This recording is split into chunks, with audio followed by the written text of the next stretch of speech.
The last time a tsunami hit California, it came from Japan, damaging more than 100 boats in Santa Cruz.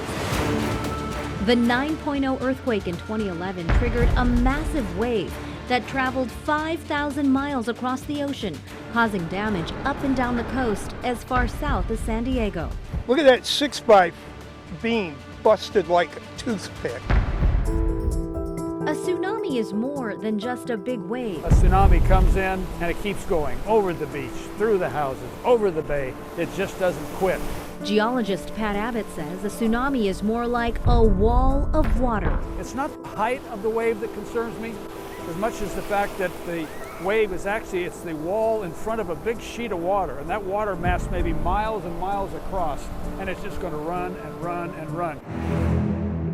In 1964, a 9.2 quake hit Alaska, and as you can see from this archive film footage, the resulting tsunami wiped out Crescent City along the coast of Northern California, with a monster swell killing a dozen people who thought the danger had passed. In Crescent City, California, people evacuated up. They look down at their houses and businesses. They see 1, 2, 3, 4 waves. They think, okay, I know what it is, I'll go down.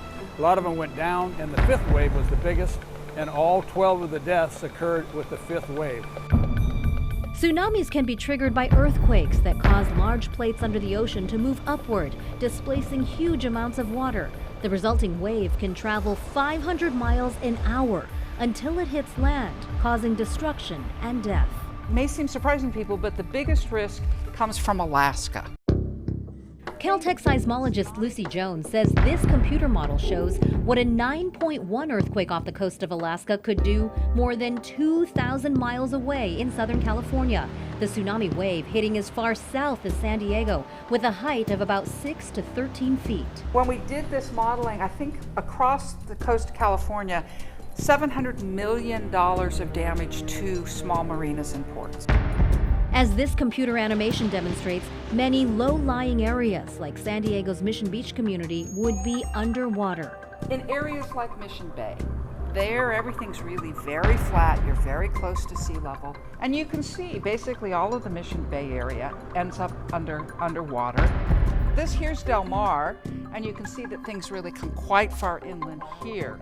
A tsunami triggered by a large offshore earthquake in the Pacific Northwest could destroy coastal cities in Washington and Oregon with very little warning. It would likely take 5 to 6 hours, however, for a tsunami triggered in that region to reach the southern end of the U.S., giving residents and tourists here enough time to get to safety. But Dr. Abbott warns if you live in or are visiting San Diego, don't get too comfortable. The tsunami is just a totally different phenomenon. A smaller but still devastating tsunami could be triggered by an offshore earthquake and underwater landslide, giving you only 10 minutes or so to evacuate. So just a block from the coast, if a tsunami were to come, we would be underwater. Oh yes, yes. While tsunami signs in beach communities up and down the West Coast are often overlooked and ignored, Dr. Abbott says pay attention to the posted evacuation routes.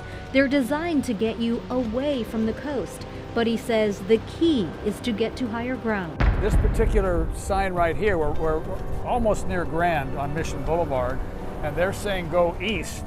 Very frankly, I think where I am sitting here and I can see Mount Soledad a few blocks away, I would go north. When you don't have time to head inland, looking up could save your life. And then kind of look around and see what's my best bet. Oh, I could go up the 3rd story, up those stairs, up to a 3rd story building. That's pretty good. It's only a half a block away.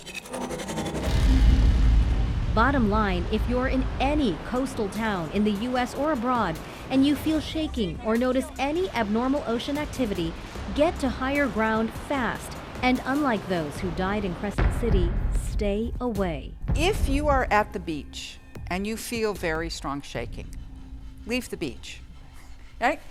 Probably nothing's going to happen, and all you have done is lost a day at the beach. But the potential upside is your life.